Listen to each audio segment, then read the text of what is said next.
Par Educação. Bom dia, boa tarde, boa noite, dependendo de quando você estiver vendo esse vídeo. Em segundo lugar, bem-vindo ao canal Preso na Língua para uns 5 minutinhos de morato, dando desenvolvimento ainda aqui a os vídeos que eu tenho postado ultimamente.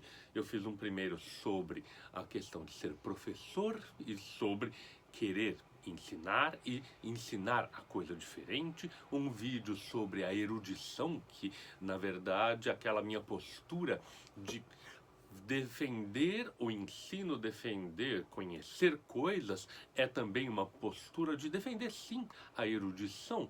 E aqui a gente dá uma desdobrada ainda maior, porque isso tudo tem a ver sim com um certo elitismo.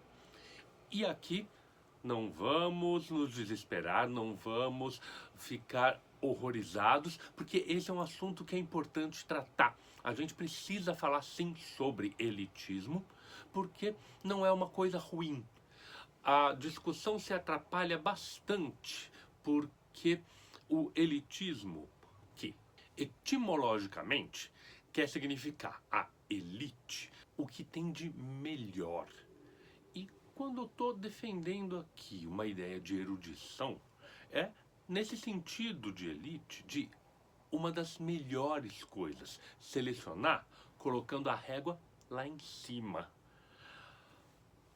O problema grande que muitas vezes acontece é que tem gente que, acaba considerando que quando a gente fala sobre nivelar por cima, nivelar por coisas de qualidade, a gente está absolutizando, como foi muito comum.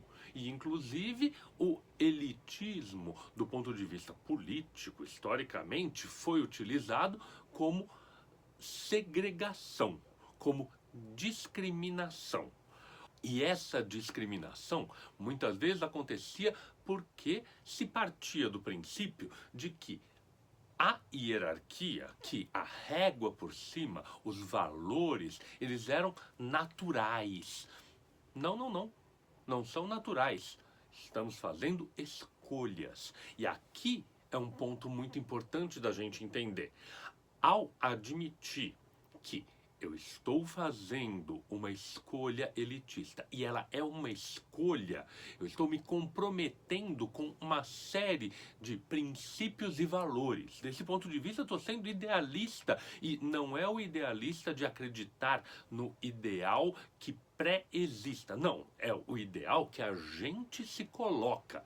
Estou aqui muito mais próximo dos existencialistas do que outra coisa, porque é decidindo, é optando. O Sartre, que é a figura mais importante do existencialismo, a mais famosa, ele indicava a gente, nas nossas escolhas, está decidindo para a humanidade inteira, não só para a gente. Não é um individualismo.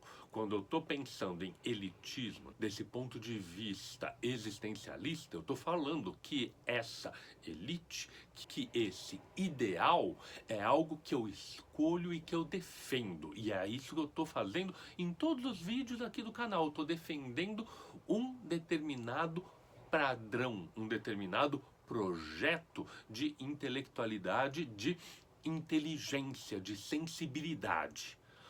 Um segundo problema bastante grande é que muitas vezes as pessoas entendem as coisas de forma muito superficial, de forma muito simplista e maniqueísta, achando que se eu coloco uma coisa como padrão, eu necessariamente estou desqualificando e deixando de lado as outras. Não, esse é o padrão que eu escolhi, mas não quer dizer que as outras coisas não tenham valores.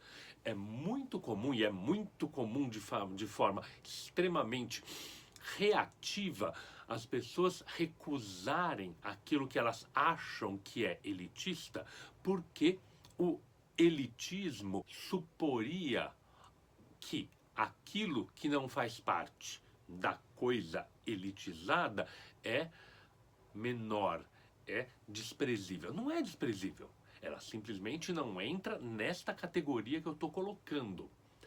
E isso é uma das coisas que eu acho fundamentais da minha militância mesmo aqui. Militância pela elitização, pelo nivelamento por cima.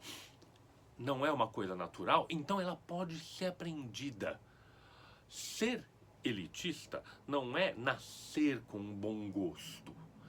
Gosto é cultivado. Tem um dos primeiros videozinhos aqui do canal falando sobre isso, sobre gosto se aprende. A gente pode e a gente tem condições de voluntariamente cultivar.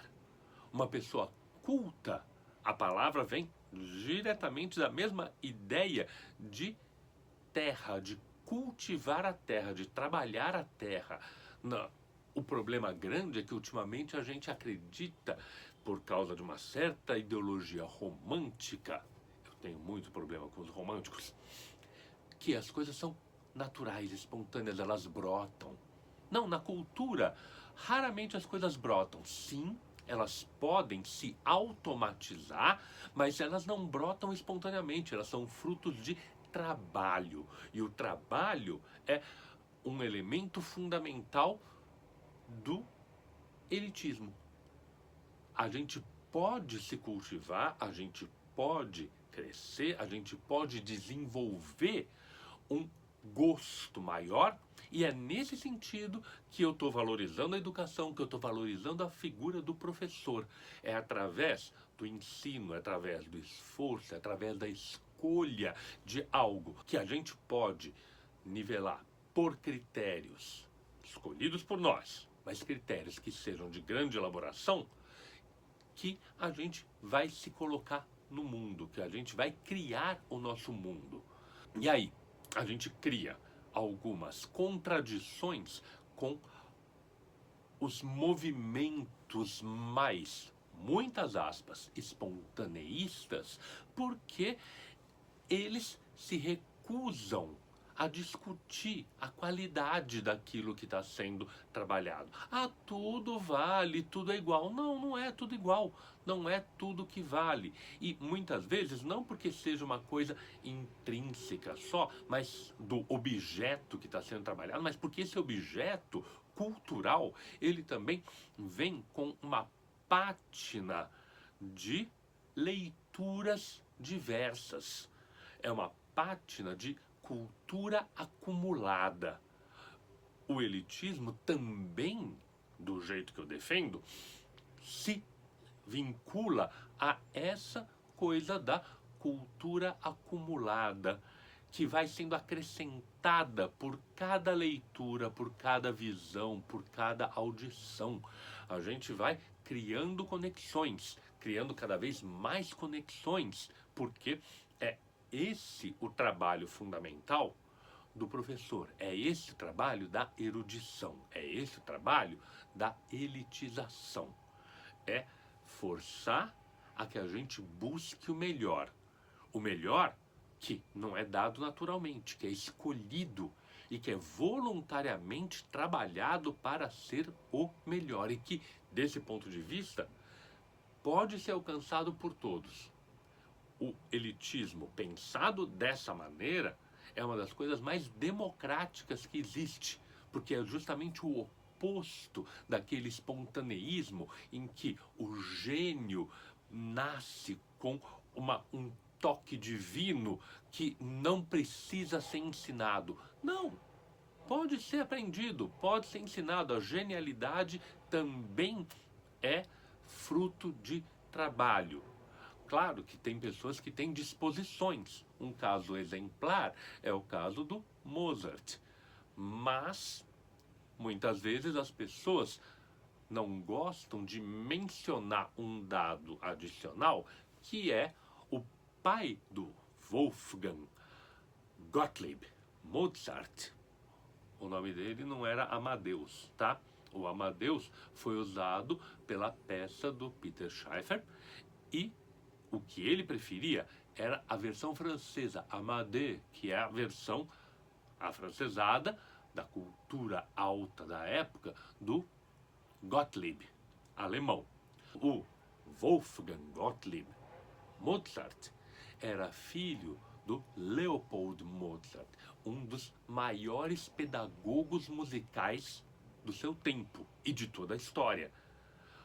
O fato de o menino ter muito talento só pôde realmente se realizar como um dos maiores músicos de todos os tempos por causa do pai que o treinou de forma adequada. Quando a gente pensa nesse elitismo voluntário, a gente estuda, conhece, conecta e estabelece regras, limites e referenciais, aí a gente está falando de um elitismo efetivamente democrático.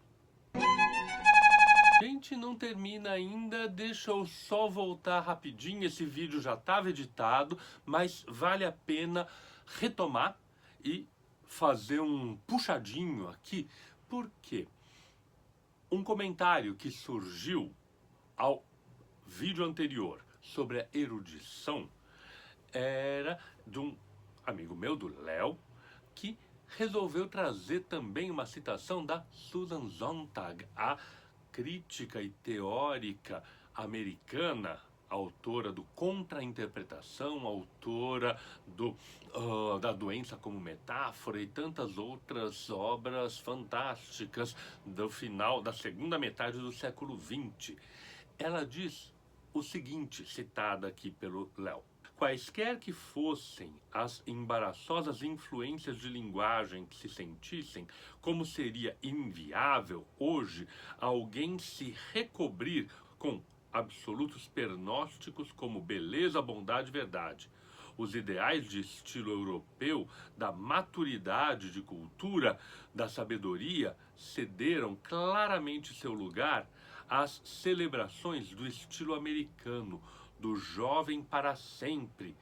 O descrédito da literatura e de outras expressões da alta cultura como elitista e antivida é um produto da nova cultura presidida pelos valores do entretenimento.